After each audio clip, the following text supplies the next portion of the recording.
बेळगाव. पूर्वी बेळगावला वेणुग्राम असं म्हटलं जात होतं. वेणू म्हणजे बांबू. या परिसरात बांबूंची झाडे मोठ्या प्रमाणात होती, त्यामुळे दूरवर या गावची ख्याती वेणुग्राम अशी होती. कालांतराने वेणूला बेळ असं संबोधलं जाऊ लागलं. बेळ अर्थात बांबूच. यातूनच पुढे आता रूढ असलेलं बेळगाव हे नाव नावारूपाला आलं.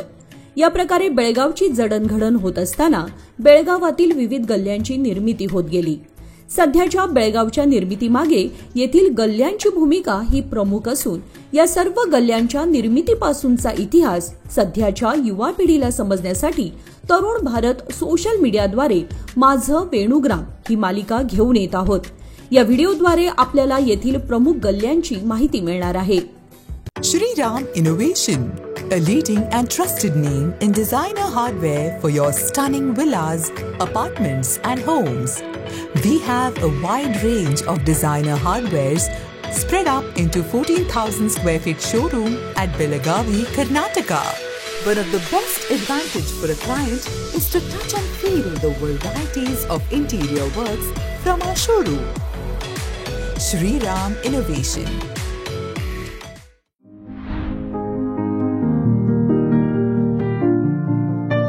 आणि हे आमचं खूपच जुनं घर आहे.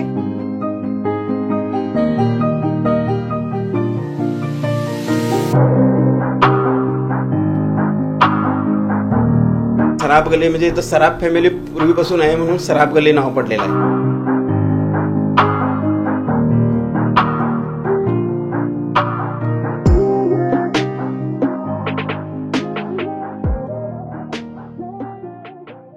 मी विजय निंबाळकर. मी सध्या उभा आहे त्या सराफ गल्लीत जिथे शेजारी अगदी गुण्यागोविंदाने राहतात. येथे शेजार धर्म आणि नाती अगदी रक्ताच्या नात्याप्रमाणे घट्ट जपली जातात. चला तर भेटूयात तिथे वास्तव्यास असणाऱ्या नागरिकांना आणि जाणून घेऊयात त्यांच्या भावना या सराफ गल्लीबद्दल. शेजार धर्म या शब्दात शेजार आणि धर्म असे दोन शब्द येतात. धारयती इति धर्मः अशी उत्पत्ती संस्कृतमध्ये धर्माची केलेली आहे. अडीअडचणीच्या वेळी शेजाऱ्यांना मदत करणे म्हणजे शेजार धर्म होय. दरवाजाच्या बाहेर आणि आत सिक्युरिटी करता नुसतेच सीसीटीव्ही कॅमेरे लावून उपयोगाचे नाहीत, तर यंत्रापेक्षा माणुसकीवरचा विश्वास कधीही वरचढ ठरू शकतो. शेजार धर्म ही आजच्या जगात दुर्मिळ झालेली दिसून येते. पूर्वी आपण लहान असताना स्वतःच्या घरापेक्षा शेजाऱ्यांच्याकडे अधिक वेळ असायचो. त्यांच्याकडे हक्काने जेवायचो. वाटीभर साखरेपासून आपल्या घरी पाहुणे आले तर कब्बशी मागण्यापर्यंतचा घरोबा शेजाऱ्यांच्या मध्ये आपापसात असायचा. गल्लीतील सर्व नागरिक प्रत्येक सुखदुःखात एकत्र येऊन कार्य पूर्ण करतात. मुळात या गल्लीचं नाव सराफी व्यावसायिकांमुळे नाही, तर पूर्वी या गल्लीत सराफ आडनावाची कुटुंब राहत होती. त्यामुळे या गल्लीचं नाव सराफ गल्ली असे रूढ झाले. असे सराफ गल्ली मराठा पंच कमिटीचे अध्यक्ष रमेश चौगुले यांनी आमच्याशी बोलताना सांगितले. या गल्लीत पंच कमिटीचं जर सांगायचं असेल तर कुठलंही लग्न कार्य असू दे, समाजकार्य कुठली म्हणजे वाईट गोष्ट असू दे किंवा चांगली गोष्ट असू दे, सर्वजण मिळून जाऊन आम्ही ते कार्य पूर्ण करतो. आणि जरी कोणी वारलं असेल तर कमीत कमी खर्चामध्ये आम्ही त्याचं म्हणजे अंत्यविधीचं बाजार वगैरे सगळा करतो. आणि परत अंत्यविधीसाठी काही लोक दारू घेत पितात, ते आमच्यात कुठलंही काही नाही, दारूचं नाही, अजिबात नाही. आणि जर लग्नात कोणी दारू दिलं तर पूर्वीच्या पंचांचं आमचं म्हणजे तो कार्यक्रम सोडून येत होते. दारू ही द्यायचीच नाही पहिलेपासून, असं आमच्या गल्लीमध्ये अजूनपर्यंत ठाम आहे आणि ते कंटिन्यू चालू आहे. तर आज आमची ही चौथी पिढी ह्या पंच कमिटीमध्ये म्हणजे आमच्याकडे आता आलेलं आहे. तर ह्या चौथ्या पिढीमध्ये आम्ही बरीच सुधारणा केलेली आहे पंच कमिटीमध्ये. आता आम्ही जे आमच्या भांडी ठेवण्यासाठी जागा नव्हती, आता 2 लग्नाचं जर स्वयंपाकची भांडी पाहिजे असेल तर ऑलरेडी आमच्याकडे भांडे आहेत. तर ती भांडी आम्ही फक्त 500 रुपयामध्ये 3 दिवस वापरायला देतो. परत नवीन आता मरघाईची जत्रा होते वर्षाला एकदा, ते सर्व गल्लीतले मिळूनच आम्ही करतो. त्याचे जे डॉक्युमेंट्स आमच्याकडे नसल्यामुळे आम्ही तिथं काय करू शकत नाही, मालकी दुसऱ्यांची आहे. आम्ही पूर्ण मराठा समाज आणि गल्लीतले बाकीचे इतर लोक सगळे मिळून ती जत्रा करतो. बाकीचं इतर तिथं खालती म्हणजे मठ आहे काळनाथ आणि भेकाळनाथ म्हणून, तिथं दसऱ्याला उत्सव होतोय. आणि ही गल्ली पूर्वीपासून समितीनिष्ठ आहे. आणि समितीमध्ये आमच्या गल्लीतल्या लोकांना मार खाल्लेले आहेत. त्याच्यामध्ये गंगाधर लाड म्हणून आहेत, मारुती काकेरो म्हणून आहेत, सुभाष भीमराव लाड म्हणून आहेत. त्याच्यानंतर असे बरेच आता ते वयस्कर झालेत, त्यांना चालता पण येत नाही. म्हणजे आमच्या गल्लीमध्ये एक बाजारपेठ आहे, दर शनिवारी तो बाजार भरतोय. आता झालेलं इथं समुद्र हॉटेल आहे, तिथं पण सगळं चांगलं हे आहे. आणि आमच्या गल्लीचं त्यांचं असं काय म्हणजे पार्किंगसाठी कधी कुणाचा त्रास नाही. कुणाला पण बाहेरचे कुणीही गाडीवर आले तर त्यांना कुणाला त्रास देत नाहीत.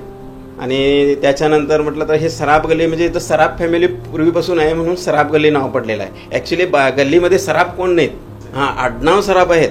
आता आलेले ते सराफी काम करणारे वेगळे, खरं सराफ हे फॅमिली आहे, फॅमिली त्यांचं आडनाव आहे म्हणून ही सराफ गल्ली नाव पडले. आणि मुळात अशोक सराफ हे आमच्या गल्लीमधले. आता त्यांचे भाऊबंद असतात प्रकाश सराफ वगैरे, आणि त्याच्यानंतर ते ज्ञानेश सराफ म्हणून आहेत. परत ते टिळपडीत गेलेत सराफ, हे म्हणजे त्यांच्या आडनावापासून ही गल्लीचं नाव सराफ गल्ली पडलेलं आहे.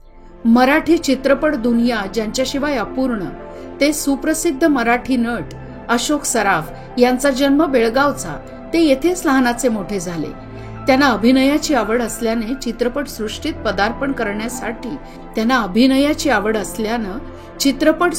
पदार्पण करण्यासाठी त्यांना बेळगाव सोडावं लागलं. गल्लीतील सामाजिक कार्य, शिवजयंती, गणेशोत्सव वा होळी, गल्लीतील नागरिक एकत्र येऊन हे सण साजरे करतात, असे गल्लीचे माजी अध्यक्ष आणि सध्या सल्लागार म्हणून काम पाहत असलेले सुनील बाबली यांनी सांगितले. आणि आमच्या गल्लीतील पंच कमिटी पूर्वीपासून वडिलार्जित व्यवस्थित असं नीटनिवाडा करून सामाजिक कार्य असेल, शिवजयंती, गणेशोत्सव मंडळ, तसेच होळी कामना असे सर्व सण आम्ही एकत्र मिळून साजरे करतो. मी तसेच आमचे सराफ गल्लीतील धडाडीने कार्य करणाऱ्यामध्ये रमेश बाबूराव चौगुले, शंकर परशुराम ताशिंदार, विलास गंगाधर लाड, सुनील डिक्काप्पा इंजल, शंकर बाळकृष्ण बाबली असे अनेक कार्यकर्ते एकत्र येऊन कार्य करण्यामध्ये सहभाग घेतात. पूर्वी जुनी गल्ली होती, आता त्याच्यात सुधारणा झालेली आहे थोडी बहुत. खरं पूर्वीच्या लोकांच्या जे विचार आज सुद्धा आमच्यामध्ये आहेत आणि ते विचार घेऊनच आम्ही आजपर्यंत पुढे चालत आहे. सराफ गल्ली म्हणजे सगळ्या सराफांचीच पूर्वीपासून आहे. इकडे व्यवसाय निमित्तांची सगळ्यांची आडनावं सराफ झालेली आहेत. प्रत्येक जण कोण राजाध्यक्ष, नाईक अशा नावातनं नंतर सराफ हे आडनाव आलंय. ह्यांची बाजारपेठ म्हणजे सराफ कट्टा होता त्यावेळेचा. आणि यांचा बिझनेस असा होता की चांदीचे आयटम्स करून घ्यायचे. यांच्या घरात कारखाना असायचा. परत सोन्याचे दागिने करून घेऊन आपल्या सराफ कट्ट्यामधनं त्याचा व्यापार करायचे. आणि इथं बिच्चू, गिंडे, जोशी, कब्बे, केशकामत, तिळवे, हेरेकर, बिच्चू आणि असे सगळे सराफ हे या मूळ सराफ गल्लीमध्ये राहत आहेत. आता सगळेजण स्थलांतर झालेले आहेत. त्यात अशोक सराफ जे फिल्म मध्ये आहेत ते ह्या गल्लीतले आहेत. त्यांचंही घर आहे इथं. आणि इथं महादेव चंदगडकर म्हणून होते, खूप जणांना स्विमिंग शिकवलंय त्यांनी पोहणे. आणि त्याच्यानंतर चंद्रकांत हेरेकर म्हणून होते, तेही पोहायला शिकवायचे. त्यांचंही घर आहे, त्यांनी इथं समाजाला दान दिलंय.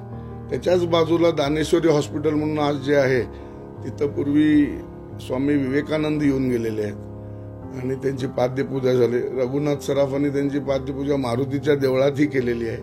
आणि ह्या गल्लीमध्ये सगळ्या प्रकारचे लोक व्यवसाय करून राहत होते. मराठा फॅमिलीज होते, सावजी फॅमिलीज आले, नंतर जैन फॅमिलीज पण आले. इतर कोणते त्यात अपार्टमेंटमध्ये सगळेच आलेले आहेत. अशी ही सराफ गल्ली आमची स्वामी विवेकानंद येऊन पवन झालेली गल्ली आहे. या सराफ गल्लीतील घरांची रचना अगदी राजवाड्यासारखीच आहे. टुमदार, भक्कम, लांब, रुंद आणि कौलारू प्रशस्त अशी घरं. येथील जुनी घरं म्हणजे राजवाडाच जणू. तर अशा घरात राहणाऱ्या स्त्रिया ज्यांनी आपल्या प्रेमांनी या एकत्रित कुटुंबाची नाळ आपल्या संस्कारातून बांधली आणि या घराचं घरपण अजूनही जपण्याचा प्रयत्न केला. चला तर या महिलांना भेटून जाणून घेऊयात या महिलांची मनोगत. Shriram Innovation, a leading and trusted name in designer hardware for your stunning villas, apartments and homes. We have a wide range of designer hardwares spread up into 14,000 square feet showroom at Belagavi, Karnataka.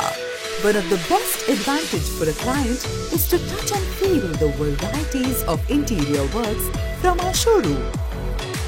Shriram Innovation. आणि हे आमचं खूपच जुनं घर आहे. एक 125 वर्षापूर्वीचं आहे. 1913 साली असं डॉक्युमेंट्समध्ये आहे ते घर. आणि मी या घरची धाकटी सून आहे. आणि आम्ही तिघी एकत्र, आम्ही म्हणजे लग्न झाल्यापासून, मोठ्या जावेच्या लग्नापासून आम्ही तिघी एकत्रच राहतो इथं.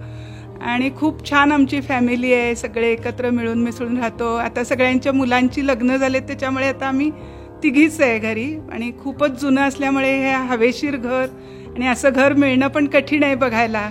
आणि खूप आम्हाला आमच्या घराबद्दल पण खूप अभिमान वाटतो. त्याच्यामुळे म्हणजे ह्याच्यात आम्ही थोडंसं रिनोव्हेट करून घेतलं आहे आतून, पण बाकीचं काही आम्ही हात लावलेलं नाही आहे. आणि थंडीच्या दिवसात गरम उबदार राहतं, मातीच्या भिंती असल्यामुळे उन्हाळ्यात थंड राहतं हे घर. त्याच्यामुळे आम्हाला खूप हे आमचं घर म्हणजे खूपच आवडतं आहे आम्हाला सगळ्यांनाच. आणि पूर्वी इथं खूप असे वाडे होते, पण आता सगळे बरेच जण बाहेर गेल्यामुळे बरंच हे झालेलं आहे, इथं अपार्टमेंट झालेत. पण आम्ही नाही, शक्यतो आम्ही विचार करत नाही की अपार्टमेंटचा, कारण हे आम्हाला घर आमचं खूप आपलं वाटतंय घर. त्याच्यामुळे हे छान आहे घर आम्हाला. आमच्या घरी देवघर आहे छान, त्यात शाळीग्राम पण आहेत. ते शाळीग्राम नर्मदा नदीच्या काठावर मिळतात, पण ते अगदी जाणकारांनाच कळतंय. आणि ते शाळीग्राम पूर्वजांच्यापासून कधीतरी मिळालेले आहेत आमच्या पूर्वजांना. त्याची पूजा केली जाते. त्याचं सोहळं पण खूप कडक असते. बायकांनी त्याला शिवायचं नाही, कारण त्याचं पूजा पण बायकांना केलेली चालत नाही, जेंट्सनी चालते. म्हणून आम्ही भटजी माणूस, आमच्यात भटजी येतात रोज पूजा करायला, आणि त्याची पूजा केली जाते शाळीग्रामची. ते काळे दगड असतात शाळीग्राम म्हणजे, आणि ते विष्णूचं रूप असतं. त्याच्यामुळे त्याचं ते खूप कडक सोहळं पाळलं जातं आहे आमच्याकडे. आमचं कुलदैवत रामनाथी कामाक्षी फोंड्यावकडे. हे आमचं घर आमची सासूबाई सांगत होती की 1913 साली की इथं लक्ष्मी बसलेली, त्यावेळेपासून घर अस्तित्वात आहे. 125 वर्ष झाली या घराला. आम्ही सगळी एकत्र असल्यामुळे गोनीगोवंतीने राहतो. सराफ गल्लीत येऊन मला जवळजवळ आता 42 वर्ष झाली माझ्या लग्नाला. आणि त्याच्या आधी हे घर अस्तित्वात आहे. 125 वर्ष झाली या घराला. तर आम्ही तिघी एकत्र आहोत. तर आमची मुलं सगळी लग्न होऊन गेलेत मुली, आणि सगळे आनंदानं आम्ही राहतो. आणि आम्हाला हे जुनं घरच आम्हाला आवडतंय सराफ गल्लीतलं. आम्ही हा वारसा जसा सांभाळाय, वाडा ठेवलाय, रिनोव्हेशन केलाय, तसंच येणाऱ्या पिढीनं, मुलांनी, नातवंडांनी करावं एवढेच आमची इच्छा आहे मनापासून. आणि त्यांनी पण आमच्यासारखं असंच एकत्र राहावं एवढेच आहे. हे घर बरंच वर्ष, 300 वर्ष तरी म्हणतात. माझं 59ला लग्न झालंय. त्याच्या आधीपासून हे आमचे दीर हे वगैरे त्यांचे लग्न, सासूबाई म्हणजे माझ्या मोठ्या जाऊबाई, तर 2-3 जण आम्ही एकत्र राहत होतो. इथं आमचं 3 हिश्श्याने घर आहे हे, पण आता कोणी राहत नाहीत. आता मी एकटी राहते इथं माझ्या हिश्श्याला. परत हे मोठी जाऊ म्हणजे हे त्यांची सून आहे, ही सून वगैरे, ते राहतात इथं. पूजा अर्चा, देवाची पूजा चाललेली असते. इतके वर्ष आमचे माझे मिस्टरच करत होते पूजा. आता माझा पुतण्या करतो. सगळं व्रत वैकल्य हे ते सगळं सणवार, हे गणपती वगैरे, हे जे काय असेल सणवार वगैरे आमच्यात सगळं व्यवस्थित करायचे. आणि अजूनही आम्ही करतो. आता हे जे आता सिमेंटची जी घरं बांधलेले आहेत तिथं इतकं आम्हाला हे वाटत नाही. फ्लॅट म्हणतात, पण हे आमचं हे जुनं घर आहे तेच आम्हाला आवडते. आणि इथं कसं थंड सारखं, आता माझघरात उभे राहिला तर तुम्हाला पंखा लावल्यासारखं तिथं वारं येते. तिथं कोणी पंखा लावलाय काय, पण नाही आहे. तिथं तुम्हाला छान वारं येते बघा. उन्हात जरा उभे राहा माझघरात, किती सुंदर वारं येते इथं. आमचं तुळशी कट्टा आता पूर्वीपासूनचा येतो. आता हे घर ज्या वेळेला बांधवलं ना त्यावेळचा पासून तुळशी कट्टा आहे. आमचं कसं सगळ्यांचं एकत्र कुटुंब होतं. नंतर लग्न झाले, त्यांचे वेगवेगळे राहायला लागले, असं संसार सारखे. आणि परत आम्ही 3 जण जावा ह्या घरात राहून एकत्र राहायचं. कधी संघर्ष व्हायचे, कधी हे व्हायचं. खरं ते आपलं एकत्र सण वार हे झालं की आम्ही आपलं एकत्र करत होतो सगळं. पूर्वी आमचा ह्या घरामध्ये मोत्यांचा व्यापार करायचे. आणि मोत्यांचे ते जे मोती एकदम बारीक असतात ते चाळण घालून चाळून त्याचा कुटून ते मोत्यांच्या रांगोळ्या आमच्या उंबऱ्यावर घातल्या जायच्या, असं आमच्या सासूबाई मला सांगत होत्या. पूर्वीचं हे असं हे वैभव होतं आमचं इकडे. ये हमारा देवकुल है. जब से शादी होके आई इधर हम पूजा अर्चना करते हैं. ये हमारा सालिग्राम है, पुराना सालिग्राम है, ए और ओ. इसको रक्षा करने के लिए जय और विजय रहते हैं. और हमारा कुलदेव है मंगेश महालक्ष्मी. आणि तुम्ही माझ्या पाठीमागे जो तुळशी कट्टा आहे ना तो 350 वर्षापूर्वीचा आहे आणि समोर मारुती आहे आणि बाजूला सूर्यनारायण आहे, पाठीमागे गरुड आहे आणि देवळीमध्ये गोपाळकृष्ण तुळस आहे. आम्ही जे ते गोपाळकृष्ण तुळशीचं जे आंघोळ घालतो देवाला ते पाणी गोमुखातनं खालती आहे. जवळपास 1840च्या आधीपासूनचं घर आहे. आमच्याकडे 1840चे पासूनचे डॉक्युमेंट्स आहेत आणि देवघर जे आहे आमच्या घरात त्याच्यामध्ये जी कृष्णाची मूर्ती सापडलेली आहे ती पंचधातूची आहे. हे घर बांधताना त्याच जागी सापडलेली असं माहिती आहे. त्यामुळे त्या देवाचं खूप मानलं जात आहे. त्यामुळे आम्ही गोकुळाष्टमी खूप जोरान करत असतो. आमच्याकडे पोथी आहेत, पोथीसाठी दुसरी खोली आहे आणि तुकाराम बीज एकनाथ षष्ठी ही खूप मोठ्याने केली जाते. जवळपास आठवडाभर अखंड वीणा चालतो आणि संत येतात, कीर्तन पारायण वगैरे सगळं केलं जातं. आठवडाभर पूर्ण घरात जवळपास 150-200 लोक हे प्रसादाला असतात. संपूर्ण घर बाहेर विहिरीपासून ते पूर्ण मागेपर्यंत सागवाननी बनवलेलं आहे आणि घर खूप छान आहे. मला खूप बरं वाटतंय, खूप शांत आहे. आल्यावरच ते पॉझिटिव्ह वेव्ज जाणवतात कुणीही जरी घरात आलं तरी. आणि मेन म्हणजे आमची देवखोली आणि जे पोती करणे ना तेच खूप अट्रॅक्टिव्ह आहे. म्हणजे आलेल्यांना बघितल्याबरोबरच वाटतं की इथं काहीतरी विशेष आहे. जुनं घर असल्यामुळे खूप थंड आणि शांत असतं. त्यामुळे आम्ही अपार्टमेंटला वगैरे द्यावं असं अजून कुणाचे विचार नाही आहेत आणि सगळ्यांना हे घर आवडतं. मेंटेन करायचं जरा कठीण आहे पण आम्ही जेवढं होईल तेवढं आमच्या पद्धतीने करत आहोत आणि पुढेही करू का म्हणजे ते घर सगळ्यांना खूप आवडतं आहे. मी सराफ गल्लीत राहतो. हे घर जवळपास 50 वर्षाच्या आधी आमच्या आजोबांनी घेतलेले होते.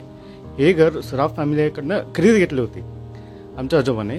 आमच्या घरात विशेष म्हणजे दत्ताचे पादुका वास आहे आणि जे भटजी येतात ना ते सांगतात की लई पॉवरफुल आहे, ह्याची तुम्ही पूजा अर्चना वगैरे करत जावा असं सांगतात. त्याप्रमाणे आम्ही दर दत्त जयंती आणि श्रावण मासमध्ये पूजा वगैरे करत होतो आणि डेली आम्ही त्याची सेवा करतो. आणि त्या जागी फ्लॅट संस्कृती उदयाला आली. त्यात महत्वाचे म्हणजे घराचे कायम उघडे राहणारे दरवाजेही सतत बंद राहू लागले. सोसायटी आणि अपार्टमेंटच्या गर्दीत सगळी शेजार नाती हळूहळू लोप पाहू लागली.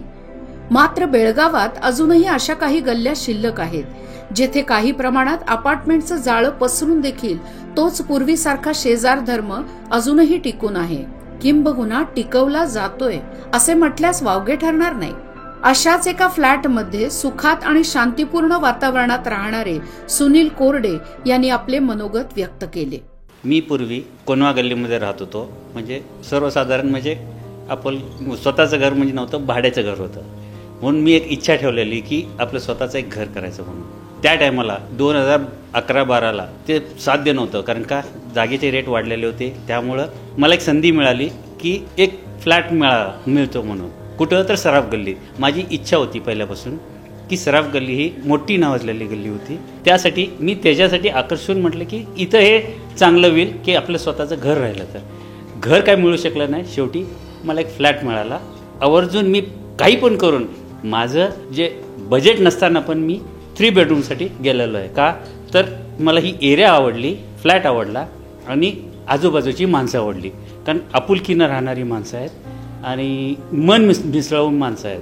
मला एक सांगायचं आहे की आम्ही इथले ह्या फ्लॅटमध्ये सगळ्यांना असं केलं की आपण एकमेकांशी संपर्क जर साधला, अपार्टमेंट आपलं घरच म्हणून समजून एकत्र राहिलो तर हे गोडी गुलाबीनं तर सगळे चांगलं होईल. त्या दिवसापासून सगळी व्यवस्थित राहायला लागलेत.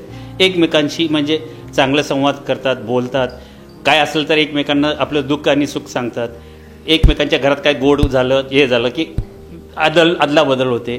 ते एक वैशिष्ट्य या आमच्या अपार्टमेंट्स आहे. समोरच माझ्या हॉटेल समुद्र आणि बाजूला दैवज्ञ बँक. त्यासाठी ऐश्वर्य संपन्नची गल्ली आहे. त्यासाठी आम्ही इथं येऊन राहिलेलो आहे. मला एकदम चांगलं वाटलंय. आय एम फार मोर बेटर दॅन बिफोर. या गल्लीची आणखीन एक ओळख म्हणजे या गल्लीत दर शनिवारी आठवडी बाजार भरतो. कडधान्यापासून ताजी भाजी, प्लास्टिक सामान, रोजच्या गरजेची छोटी मोठी भांडी, कपडे आणि बरंच काही, तेही अगदी स्वस्तात. खेड्यापाड्यातून शेतकरी वर्ग इथे येऊन आपला भाजीपाला व इतर वस्तूंची विक्री करतात. तर अशा प्रकारच्या अनेक गल्ल्या बेळगावमध्ये आहेत. त्याबद्दलही जाणून घेणार आहोत तरुण भारतच्या माझं वेणुग्राम या मालिकेद्वारे. तुर्तास इथेच थांबतोय. आपल्याला या सराफ गल्लीच्या व्हिडिओबद्दल आपल्याला काय वाटलं हे कमेंट बॉक्समध्ये कळवायला विसरू नका आणि पाहत राहा ताज्या बातमीसाठी Tarun Bharat news. Shriram Innovation, a leading and trusted name in designer hardware for your stunning villas, apartments and homes. We have a wide range of designer hardwares spread up into 14,000 square feet showroom at Belagavi, Karnataka. One of the best advantage for a client is to touch and feel the varieties of interior works from our showroom. Shriram Innovation,